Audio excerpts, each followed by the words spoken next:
എന്തായാലും ഈ ബിസിനസ് പൊട്ടും. അത് അളിയനാണോ പടക്കാണോ പൊട്ടുന്നത് മാത്രം നോക്കിയാൽ മതി. പൊട്ടണം.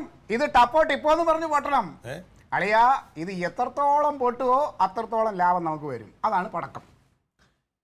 എത്ര ബിസിനസ് ആയാലും നമ്മൾ ഒരെണ്ണത്താണ് ഒരു സ്ഥലത്ത് ഇൻവെസ്റ്റ് ചെയ്താൽ കുഴപ്പമില്ല. ഇത് എത്ര പ്രാവശ്യം തുടങ്ങി, എത്ര ബിസിനസ് തുടങ്ങി? എന്റെ അളിയാ, ഒന്നേ പഴച്ചാ മൂന്നല്ലേ. ഇത് 300 കഴിഞ്ഞില്ലേ അളിയാ?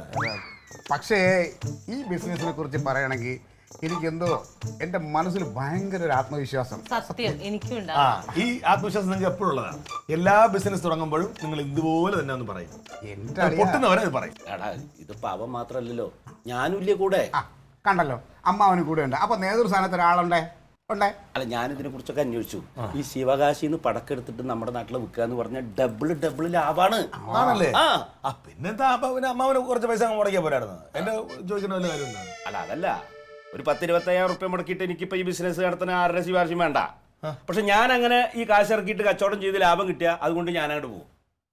ഇതിപ്പോ നീ ഒരു 25,000 റുപ്യ അവനെ സഹായിച്ച 10 പൈസ അവനെയും കിട്ടും, ഒരു ലാഭവിധം നിനക്കും കിട്ടും. പിന്നെ പൈസ ആളി എൻ്റെ കയ്യിൽ നേരിട്ട് തരരുത്. അവിടെ ഹോൾസെയിൽ ആളുണ്ട്, അയാളുടെ അക്കൗണ്ടിലേക്ക് ഇട്ട് കൊടുത്താൽ മതി. പിന്നെ നമ്മള് ലൈസൻസ് ഒക്കെ വേണ്ടേ? പിന്നെ ഈടെ അതൊക്കെ ഇവിടെ നിനക്ക് ഇവിടെ എന്തൊരു ബാറിന്റെ ലൈസൻസ് വേണോ, നിനക്ക് എന്ത് ഡ്രൈവിംഗ് ലൈസൻസ് വേണോ, എന്ത് വേണം, അതിനൊക്കെ ആൾ എൻ്റെ കയ്യിലുണ്ട്. പിന്നെ ഇതിനകത്ത് വലിയൊരു ഗുണം, പോലീസിന്റെ ഭാഗത്തുനിന്ന് ഒരു പ്രശ്നം ഉണ്ടാവില്ല. SI നമ്മളെ ചെറുക്കൻ കണ്ടോ. പിന്നെ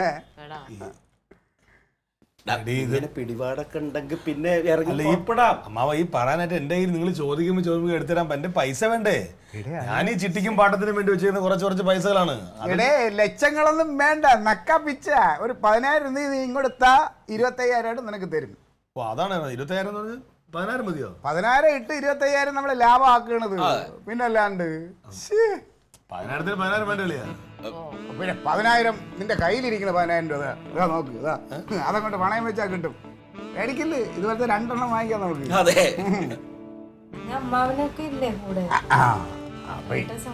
ഇടേ സംഭവം ഉണ്ടല്ലോ, ഇത് ശിവകാശിയിൽ എനിക്ക് പിടിപാടുള്ള ആളുള്ളതുകൊണ്ട് നിങ്ങൾ ഒന്നും പേടിക്കണ്ട. നമുക്ക് ഇച്ചിരി കൂടെ ഡിസ്കൗണ്ട് ചെയ്ത് തരും. പിന്നെ ഇപ്പൊ ഇത് വേണമെങ്കിൽ ഇപ്പൊ ഇത് റോട്ടിൽ കൂടെ നടന്നു വെക്കണ്ട. കട നോക്കിയിട്ടുണ്ട്, കച്ചവടത്തിൽ ഇരുത്ത ആളെ നോക്കി വെച്ചിട്ടുണ്ട്, അൻസാർ നടരായനും. അപ്പൊ അമ്മാവന ഞാൻ മേൽനോട്ടം ഒരു സ്ഥലത്ത് വേണ്ട, നമുക്ക് 2-3 സ്ഥലത്തിടാം. ക്യാഷിൽ അമ്മാവൻ. അതിന് 10,000 ഇത്രയും കിട്ടുമോ? ഇവന് ശിവകാശിയെ കുറിച്ചും പടക്കിനെ കുറിച്ചും അറിഞ്ഞൂടാത്തോണ്ടാണ്. ഒരുപാട് പടക്കം കിട്ടും. പിന്നെ മാത്രമല്ലടിയാ, ഇപ്പൊ നമ്മള് തന്നെ ഇപ്പൊ എല്ലാം പ്രാവശ്യം ദീപാവലി വരുമ്പോ കുറെ വാങ്ങിക്കല് വേണ്ട. ഇതിൽ നിന്നുള്ള ലാഭത്തിന്റെ രൂപ അതിനും ഉപയോഗിക്കാതില്ല.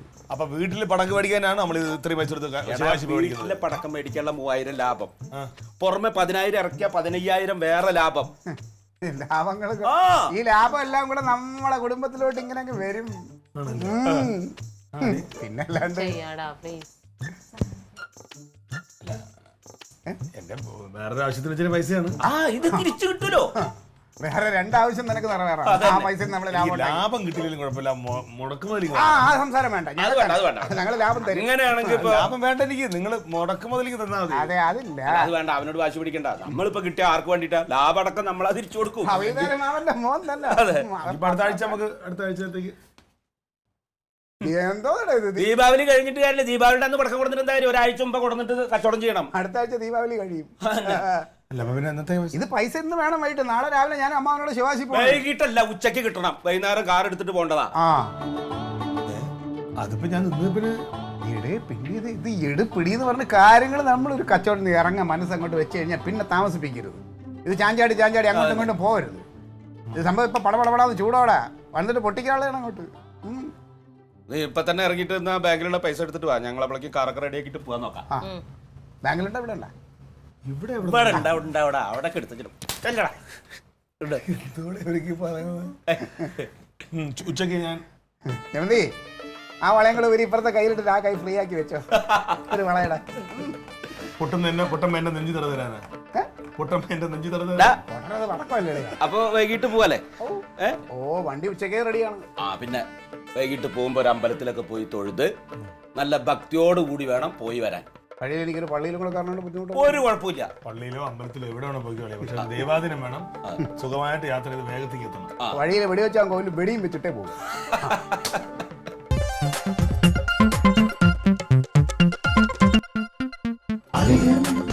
Versus സതിയൻ